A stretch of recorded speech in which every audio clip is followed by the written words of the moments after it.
So the first lecture then is on summary statistics and elementary data presentation. So one thing to say here is that the subject is relatively simple, but it is worthwhile. Even if you are doing something harder, it is worthwhile thinking carefully about how to best present that information and use something simple as a cross-check in order to verify the results of a more complex and more interesting analysis. So the emphasis here is that the name of the game is communication. It's not just about doing something that's really clever per se. And I think it's sort of hopefully obvious that if you are thinking about data presentation, that the name of the game is about presentation and about communication. It's not just about being very clever per se. Now you've got to start somewhere, and here we're going to start with summary statistics and elementary data presentation. So it is useful, it's not necessarily so interesting. Hopefully though, what this is going to sort of try and illustrate is that if you want to do something interesting at the same time, that necessarily has to be harder. Okay, you have to do something harder than this if you're going to see the subject at its fullest. And if this was all that the subject offered, summary statistics and elementary data presentation, nobody, I'm afraid, would bother with quantitative methods. So as an outline of the lecture today, I'll try and give a bit of a preamble, talking about the course and what's going to happen this year, very unusual circumstances of course. Then I wanted to try and motivate quantitative methods.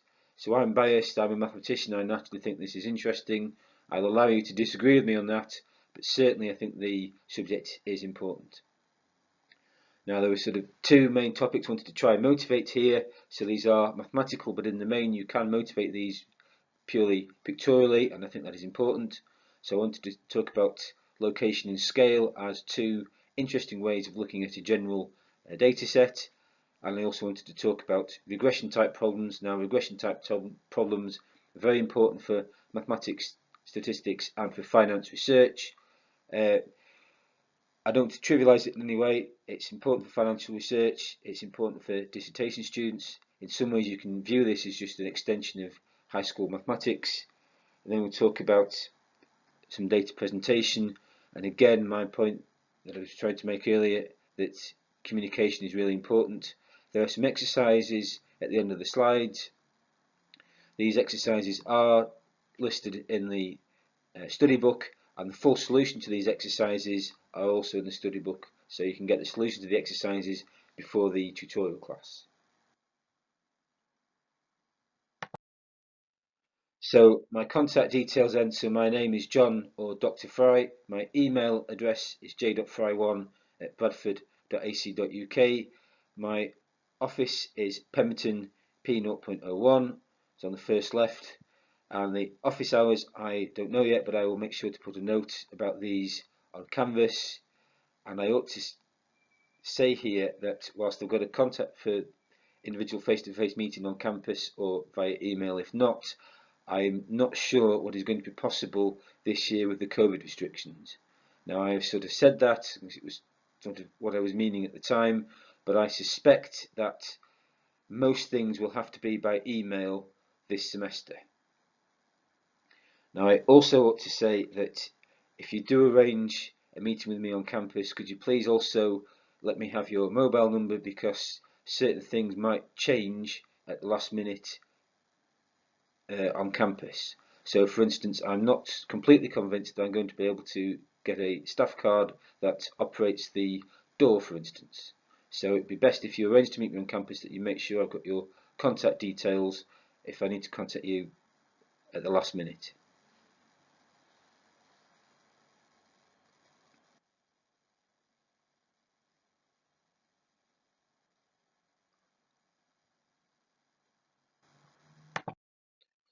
So in terms of the assessment details for the module, so the most natural way of doing this under normal situations would be to have a 30% individual coursework assignment and a 70% exam, although at the moment it is impossible really to have exams.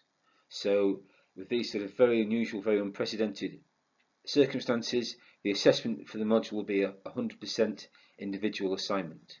So there isn't really any other way of organising this, and I ought to say at this juncture that how I will organise the assignment is a sort of list of questions, and I'll provide more detail, of course, on Canvas at a later date, but what I ask here is that you attempt all parts of the coursework.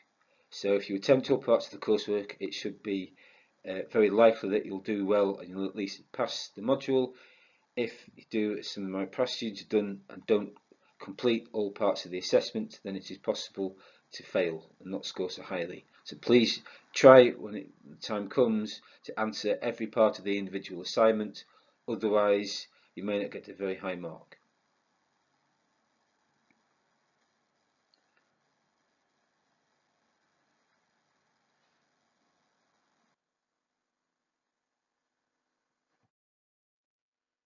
So in terms of the module outline then, so everything should be in the module study book, which is available on the module page on Canvas.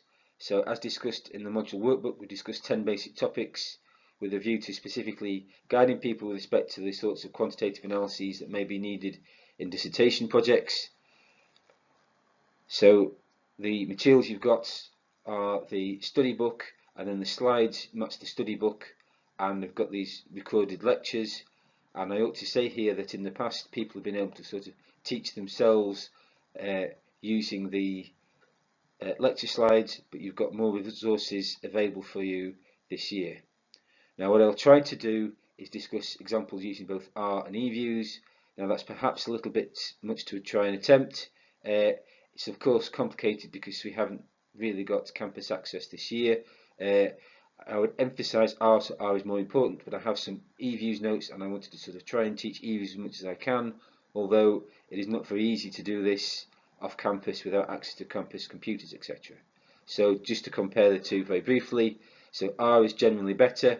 It's freeware, so it's easier to use for staff and students off campus, and once you graduate, it's more flexible, more logical, high-level programming. There's a large online community attached to it. It's increasingly popular data analytics. In contrast, eViews is sometimes better for some specialist financial time series problems. So in terms of the module resources then, so I'll record lectures on, well actually on YouTube, but I will provide the links on Canvas. And when I wrote this, my idea was that you would listen to these for say 40 minutes at a time during the scheduled lecture slot, then ask me questions afterwards, but I suspect probably won't end up doing this, probably just give the lecture as normal. But in these unusual circumstances, I think you'll get most out of the sessions if you do more work beforehand. So for instance, you could look at these videos or just look at the lecture slides or the study book before the lectures, and that way you'll hopefully get the most out of the sessions. Now it's an awful time, it's not great for students, it's not great for staff either. I don't think there's anything necessarily to be worried about with this module. It's just I think it's a slightly unfortunate feature that you will inevitably get out what you put in, and you'll have to be more proactive this year compared to students from other years. Now, tutorials have been timetabled as a mixture of in-person and online. There are full solutions in the module study book, and I'm not sure how well tutorials will work online. Okay, so there are some scheduled face-to-face classes. I encourage you to make the best of that. Not convinced the online tutorials. I wanted to try and motivate quantitative methods. So in the past I've had students that have been sort of very anxious. That notwithstanding, a lot of students of mine have done very well in the past. So many students often think they're afraid of mathematics, and I think have underappreciated the quality of my teaching and my teaching materials in the past. But I have had very good student results both at Bradford and in my other previous institutions. So last year got 97% plus pass marks, or pass rates I should say, on my modules, each with nearly 200 students, and I would like to see students to continue to do well, and I think there's every reason why that should be the case. Okay, I've got good results for students in my modules previously at Bradford and also in my previous institutions, and I would like that to continue. I think that obviously it's going to be sort of challenging times for study. All I would say to that is that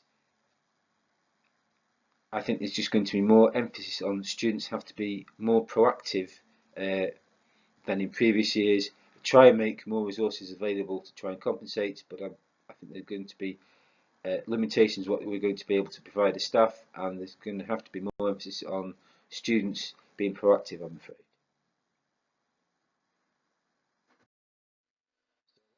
Try and talk about the importance of quantitative research methods. So these are sometimes advanced and challenging, but I think it's important to recognise that the purposes of quantitative research methods are often deceptively simple-minded. And what I wanted to try and give you with these lectures is a sort of feel for what you're trying to ultimately achieve, and often what you're trying to achieve can be illustrated graphically, which I think makes things easier, because rather than a whole wodge of equations, all you're trying to do is reconstruct this sort of heuristic analysis that's applied by various graphs. So there's 5 main topics sort of trying to cover in these lectures. So data display, measures of location and spread, regression type approaches, models for categories and groups based on survey type data, and specialist financial time series models. So one of the caveats I wanted to sort of mention here is that there can be important differences between accounting and finance research and general business research methods. And I've said here you can't really do items 3 to 5 onwards justice without proper statistics, which means proper inferential and hypothesis testing statistics. And I suspect actually you probably can't do items 2 to 5 onwards justice. Inevitably going to do something interesting. It will. So there's certain core topics in quantitative methods and quantitative research methods, and I wanted to sort of try and graphically motivate these two things. Okay, so these things are inevitably mathematical, but I think it's sort of easier if you can sort of draw the graph that goes with that, and you can sort of see pictorially what you're trying to represent with the mathematical and analytical tools that you've got at your disposal. So there's 2 things here then, so measures of location and spread, and regression analysis and correlation. So the first item here, measures of location and spread, so these are just 2 complementary ways of analysing a general data set. So the names are very deliberate, and what they really mean is when you think of location, this literally refers to where does a typical observation live, and for the second question that goes alongside that, you might reasonably ask how spread out or how dispersed is the data, things like the variance and standard deviation. And in terms of regression analysis and correlation, this is an extension of things you'll have seen before at high school maths, but it is an important part of financial research. So there are 2 basic questions then when it comes to looking at a general data set. So these are things like location and dispersion. So in terms of location, the question you're asking is what is a typical observation? So things like the mean, median, and if you have to, the mode. The term location is a technical mathematical term. Here it does give extra meaning. You're literally asking where does a typical observation live? Now the second question, dispersion, you're asking how far spread out is the data. So typical examples might be the variance, the standard deviation, the interquartile range, and the range. Now one thing that I think is perhaps easy to overlook, so you can give people the formula for the variance and standard deviation, ask them to calculate these things, not necessarily immediately obvious at the same time what these things really mean. Okay, so what these things really mean is that the variance and the standard deviation are just measures of spread and give you a measure and a gauge of how spread out the data set is. Okay, so the location, what's your sort of best guess of what a future observation might be? Dispersion, how spread out is the data, how far apart are you likely to be from your initial best guess of the location?